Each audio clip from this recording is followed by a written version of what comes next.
What's going on, y'all? So look, I know people been asking, are you gonna watch Tyler Perry's new show if Loving You was wrong and all that stuff, and if you're gonna review it?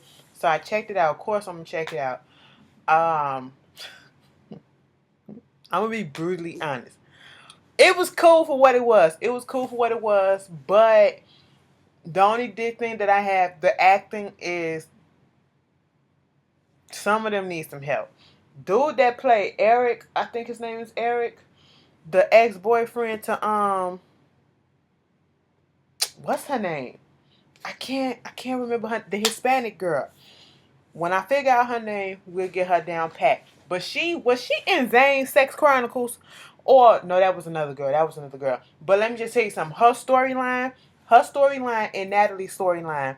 Natalie is the single mother with the kids living in the ghetto, living in the hood or whatever. Their storylines, that's from Single Mothers Club. If you ever seen Single Mothers Club or damn, it was another show that I was seeing and it seemed so similar. But those two, those are definitely from the movie Single Mothers Club. You can't tell me no different because you remember the big chick in Single Mothers Club. She had the two kids, the little boy, and then the two daughters, I think. And then she had a son that was in jail. And then, you had your white girl who was just finna get a divorce. Then you had your Hispanic girl, who is the same girl on here doing the same situation that was in the movie, The Single Mothers Club. She had a divorce. She had a child with this man. He was paying on the house because I guess in the divorce process, she got to stay in the house, but he still was paying the rent, the mortgage, and all that stuff, and he was still being controlling. Like, you ain't gonna have no man up in this house because I'm still paying it, and even though he's married, and this motherfucker on here, he's a dick. Okay, I just want somebody to knock his ass out because misogynist stick. Excuse my language, girl, because Ashley is late. My words slurring and stuff, and I'm tired. But he's sexist. He seemed like he didn't beat her ass before, and that's probably why the reason why, they divorced or whatever.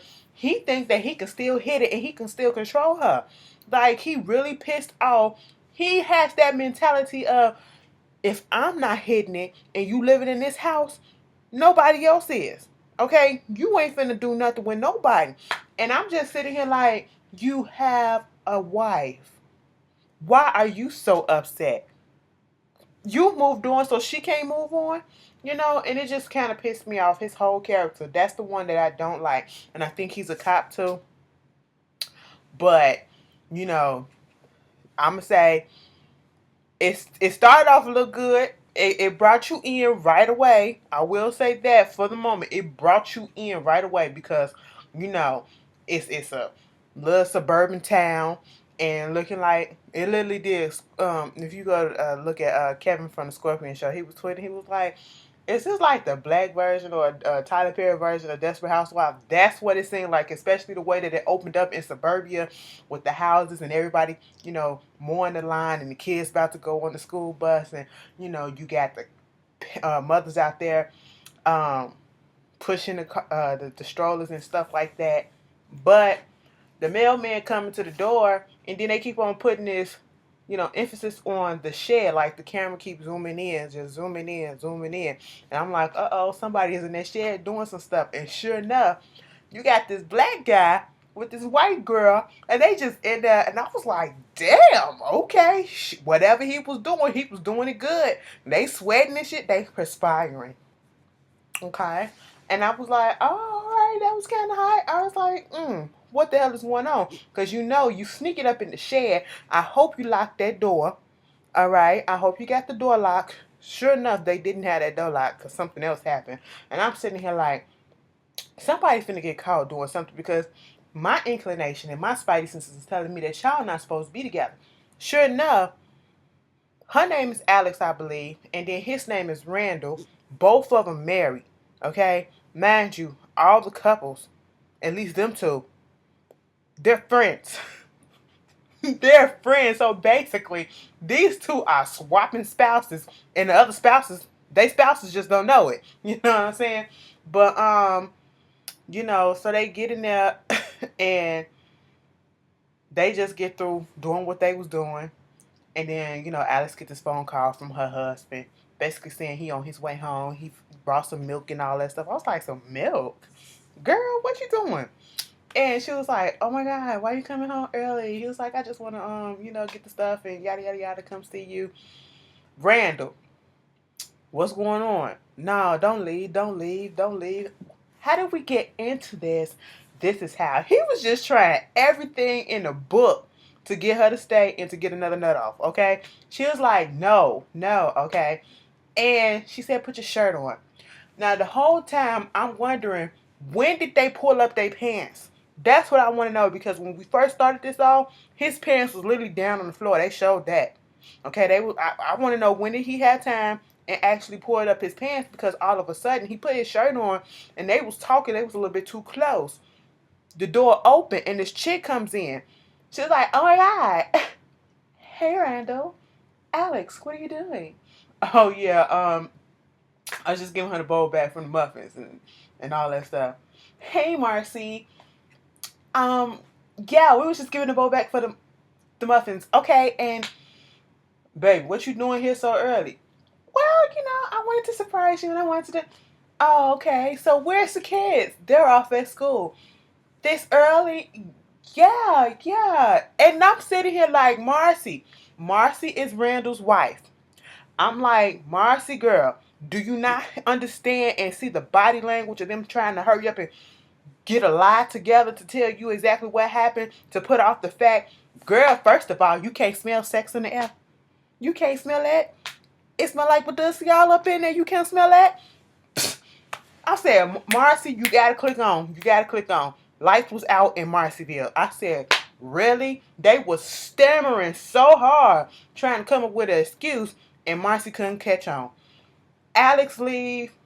She was like, do you think she brought it? He was like, what are you talking about? The reason that I was lying about, the reason why I was really home early. She was like, what you mean? Look, I'm ovulating, so now it's time for us to get it on. He was like, okay, but not right now. She trying to get him all hot and bothered. He was like, look, baby, let me just go take a shower.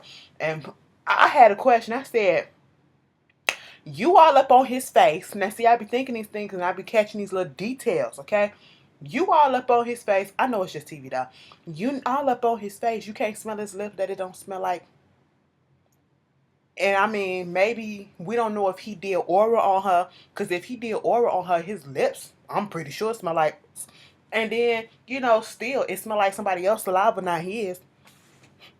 It's wet. Girl, put two and two together. Okay? I told you, lights out. Marcyville, not here. And, Marcy still didn't get the hint. She still wasn't putting two and two together. So that was her little story. Then we move on to Alex and her husband. He works at some type of firm, and they do. It's like tax seasons, and this is where everything is just so busy. And he was like, he was getting fresh out the shower. He was saying, because I think he was just coming back from the gym, and he was like, he didn't want to take a shower at the gym because the gym showers was dirty and all that stuff, and just basically saying, I'm so thankful that you're still here and you understand it, because I know you're being patient with me, because I haven't been around a lot for the kids and for you, because of, all the hours that I'm putting in for work, and, what wouldn't I do without you? I'm so glad that you was a foreign exchange student and you convinced me to come back here to America and you stuck with me and all this stuff and yada, yada, yada. And here comes the kicker. I'm sitting here like, because Randall did say, if you said, because she was like, he's such a good guy and he's this and he's that. He was like, but you're bored. That's what it is. And I'm listening to the conversation and I'm looking at her reaction. I'm listening to how he talking. I'm like, I'll be bored in that shit too. Okay? He was just putting on a little bit too much. Like, are you hiding something? And then all of a sudden, Mr. Husband was like, baby, your boobs got big. She said, what? He was like, no, your boobs is big. Girl, please. Yes, them boobies are big. I know. You're my wife. I know when your boobs are big. Like, the last time I seen them this big was when you was pregnant. Like, girl, she was like, get the fuck out of here. And I said, oh, hell. Now, at this moment, I said, it could have been a toss-up. Hopefully, it was the husband. But, after that, we move on to Esperanza. That's her name. Esperanza. And that was her name in the Single Mothers Club, I think. Or Marcy. One of them. No, Marcy is the wife. But either way, she had the same damn character in Single Mothers Club as she did in this one. She went through a divorce. She got the house. She's with this sneaking off with this guy. And the only reason why she's sneaking off is because the ex-husband has an issue with her seeing somebody else. I think it's just seeing anybody, period. But also, he don't want nobody else in the house but him because he thinks it's still his house. And I mean, I granted, he like, I'm still paying the note on this. I'm still paying all this stuff for it. So therefore, I get to make the rules about it.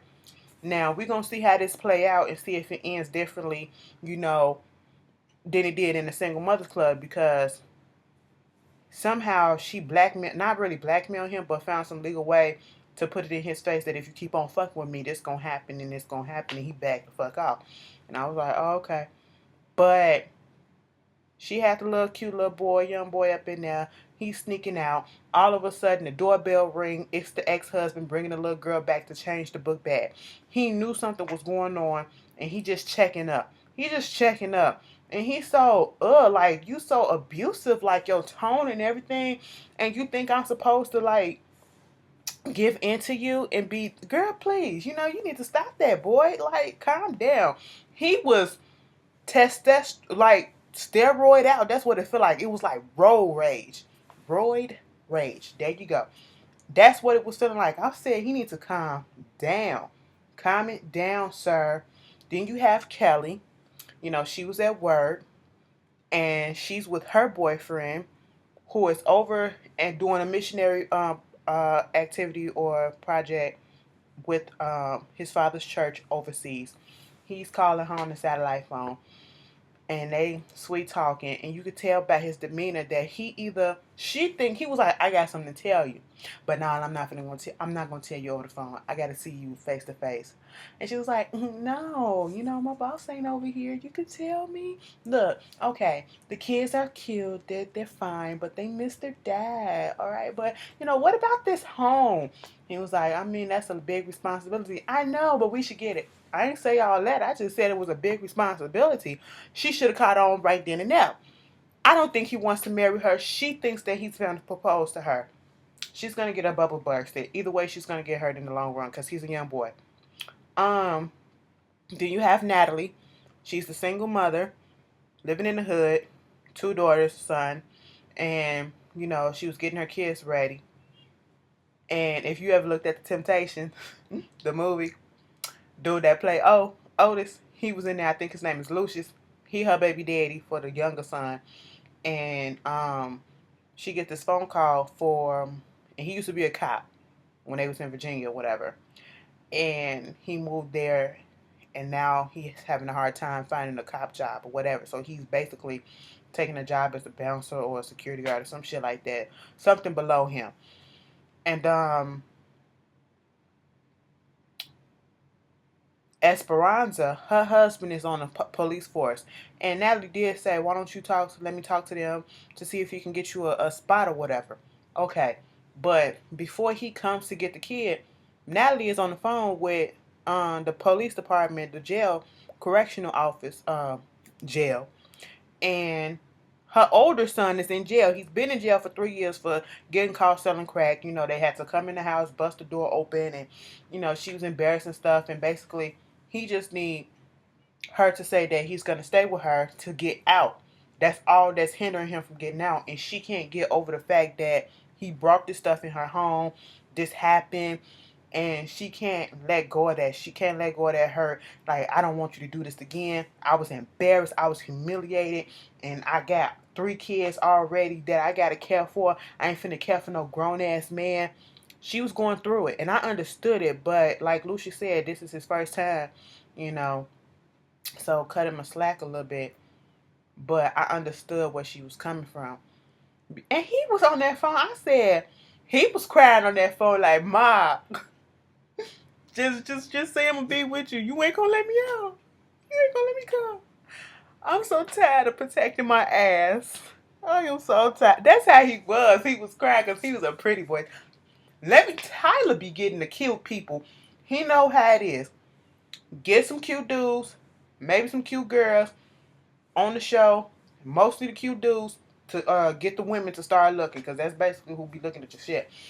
Get some women up in there, and he's following that same formula, because these guys are kind of cute. I must say that, just a little bit. So, you know, all the girls were supposed to meet up at Natalie's job. She worked at this burger joint. They're all talking about their lives and all this stuff, and yada yada yada. Then it comes to the fact that they look at Alex and they observe the same thing. They said, "Girl, your boobs is big." She was like, "Bitch, what? Girl, stop playing." Esperanza is carrying around a pregnancy test like it's condoms. She got a spare pregnancy test and I go take it in the bathroom. She's like, "Girl, I do this shit at home," you know. And she wound up having this pregnancy test, and she took it at home. Her husband was laying in the bed, and he was like, "I took my sexy drawers off." And I said, "Oh, okay." He threw it on the sheets, and she was like, "Not right now." And he pulled them drawers back off the sheet, and I'm looking like, you just took them off, but they still got the tag on it. They still had the tag on it. Bitch, I had to rewind. Where you get them from? Walmart. And she was like, "And after this, I don't think you want to." She showed him the pregnancy test. It was positive. His face was like, "Bitch, what?" This is why.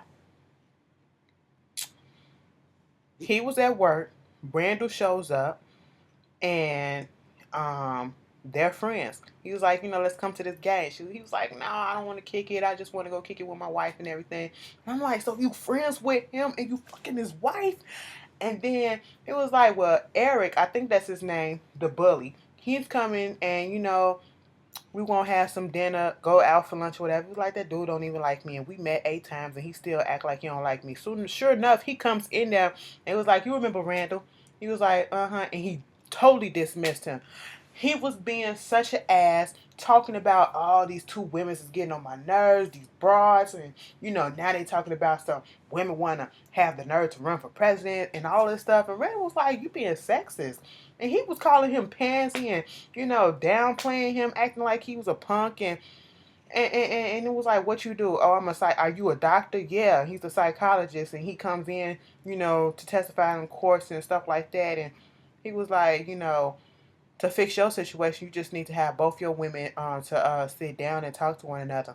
Man, I ain't finna listen to you and yada yada yada. And I was just like, "Why are you so disrespectful?" And then they dropped a bomb on him, bust his little bubble and hurt his little feelings, because he was like, "Yeah, because with Esperanza, I get to come in anytime I want."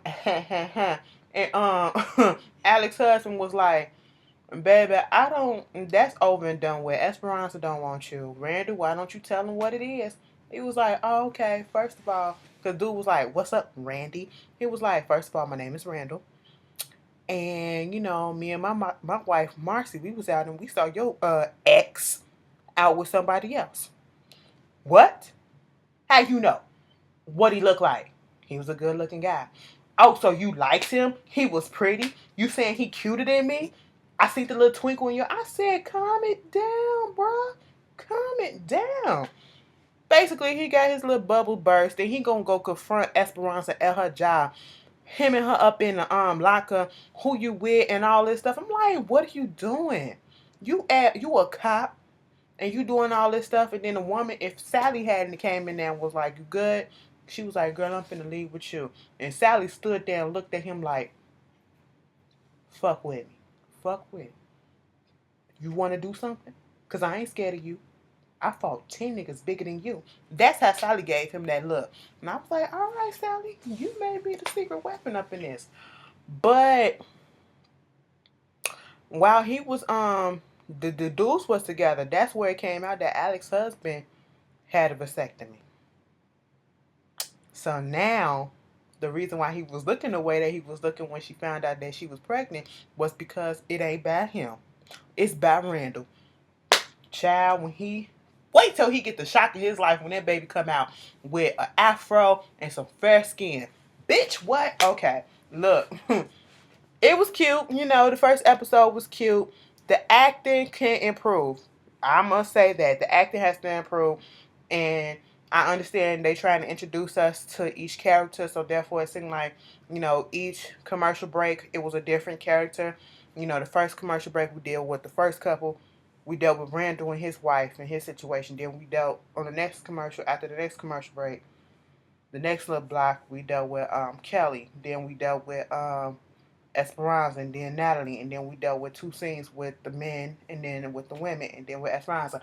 So I get, it's trying to develop and show us who the characters were a little bit, introduce us a little bit to the characters, but just need to tighten that up a little bit, and the acting need to, get a little bit better. But I mean, it's watchable. It's watchable. It held my attention a little bit, even though I kind of figured out some shit that was gonna happen. But y'all tell me how you feel about it, and if you want me to continue to review it. If not, I'm gonna still watch it regardless. But if you guys want me to continue to review it, just let me know, and I'll see y'all later. Peace.